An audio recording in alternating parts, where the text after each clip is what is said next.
Hello, আসসালামু আলাইকুম। Hello everyone. দেখো, আজকে আমার হাজবেন্ড কতগুলো আম আর লিচু নিয়ে এসেছে, আর তার সাথে থাকবে কিছু চাল, অল্প কিছু চাল, যেগুলো হয়েছে গ্রামের বাড়ির চাল। আমাদেরকে একজন দিয়েছে। চালগুলো হয়েছে খুদের চাল, খুদ আর হলো বেবি চাল আর এমনি চাল।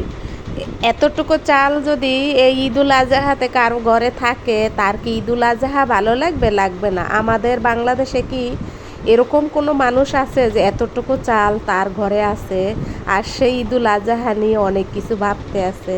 আমার মনে হয় না। আমি আপনাদেরকে কি বলতে চাইতেছি আপনারা হয়তো বুঝবেন। এতটুক চাল যদি কারো ঘরে থাকে, সে কি গরু কেনার কথা চিন্তা করবে? অবশ্যই না।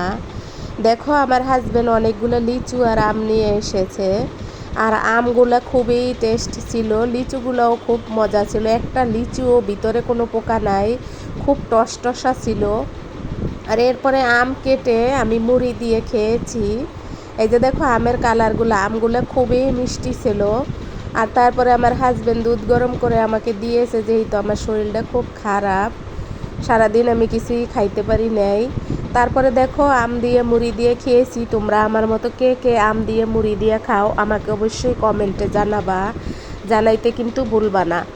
আমি কিন্তু ছোটোবেলা থেকে আম দুধ অনেক খাই, ভাত দিয়েও খাই, মুড়ি দিয়েও খাই। হয়তো তোমরা হাসাহাসি করবা, ভাববা যে এ মহিলা কি করে না করে। তারপরে দেখো, খুদের ভাত রান্না করেছি, রসুন ভর্তা আর আলু ভর্তা হাতে মাখিয়েছি, সেটা তোমাদের মাঝে একটু লুক দেখিয়ে দিলাম। খুদের ভাত মানে বেবি ভাত, এতটা টেস্ট ছিল, সবাই মিলে আমরা খেয়েছি, খুব ভালো লেগেছিল। সিম্পল খুদের ভাত। এই খুদ ঢাকা শহরে মানুষে কত আধিক্যতা করে খায়, কিন্তু গ্রামের বাড়ি খুদের ভাত খায় মানুষে গরিব যারা, তারা খুদের ভাত রান্না করলে তাদের মনে হয় তারা গরিব, ফিল করে তারা গরিব। কিন্তু দেখো, শহরে যারা খায় তারা কিন্তু অনেকটাই গর্ব ফিল করে, বেবি চাউলের ভাত খেয়েছে। আর এই যে দেখো, তোমাদেরকে বলেছি যে এতটুকু চাল যদি কারো ঘরে থাকে, তার কি ঈদুল আজহার জন্য কোনো ফিলিংস আসবে? অবশ্যই আসবে না। তার গরু কেনা তো দূরের কথা, সে তো স্বপ্নও দেখবে না। এতটুকু চাল কিন্তু আমাদের বাংলাদেশে অনেকের ঘরেই আছে।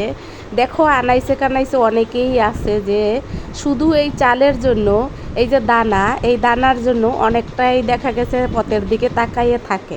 আছে কি না? যদি থাকে অবশ্যই আমাকে কমেন্টে জানাবা। তোমরা আমার পরাণের ভাই বোন, তোমরা আমার দর্শক শ্রোতা বন্ধুরা, তোমরা আমার অডিয়েন্স ভাই বোনেরা, তোমরা আমাকে জানাবা যে এই রকম এতটুকু চাল নিয়ে কারো ঘরে কেউ আছে কি না এই বাংলাদেশে। যদি থাকে অবশ্যই তোমরা ফিলিংসটা অনুভব করে আমাকে কমেন্ট করবা।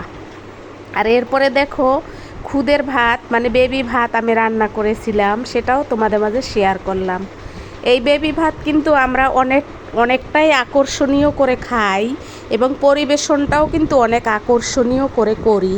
আর এই বেবি ভাত গ্রামের বাড়িতে যারা খায়, তাদের ফিল হয় যে তারা গরিব। আমার নিজের চোখে দেখা অনেকেই এই খুদের ভাত খেতে চায় না, তারা গরিব ফিল করে। আর গ্রামের বাড়িতে কাজ করাইয়া, যেমন আমার আম্মারেই আমি দেখেছি যে কাজ করানোর পরে তাকে 2 কেজি চাল, 2 কেজি খুদ এভাবেই দিয়ে দিত। এভাবেই কিন্তু যারা গরিব তারা এভাবে চলতো। যাই হোক, তোমাদের মাঝে আমি কিছু কথা কেন বললাম, যে ঈদুল আজহাতে অনেকেই অনেক টাকা খরচ করে গরু কোরবানি দেবে, যারা দিতে পারবে না তাদের কত রকমের মন খারাপ থাকবে, আবার থাকবে না। আর এই যে দেখো, একে একে আমি ভর্তার জন্য প্রিপারেশন কি নিয়েছি, শুকনা মরিচ, রসুন, পেঁয়াজ আর আলু সেদ্ধ দিয়েছি।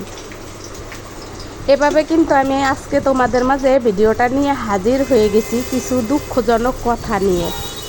আমাকে একজনে ফিল করে বলছে যে আমি কিসের ঈদুল আজহা পালন করব বলো আপা, আমার তো কোনো ঘরে কোনো চালই নাই। তাই তো আমি তোমাদেরকে এই কথাটা মনে করিয়ে দিলাম যে আমাদের গ্রামে বা আমাদের দেশে অনেক মানুষ আছে গরিব, তারা কিন্তু গোস্ত দূরের কথা, কোরবানি তো দূরের কথা, এতটুকু চাল সংগ্রহ করতে পারবে কি না ঈদুল আজহায় সন্দেহ আছে। অনেকেই কিন্তু আছে, যেহেতু আমাদের বাংলাদেশ দরিদ্র বাংলাদেশ। তারপরে তোমরা সবাই ভালো থাকো। আসসালামু আলাইকুম, আল্লাহ হাফেজ।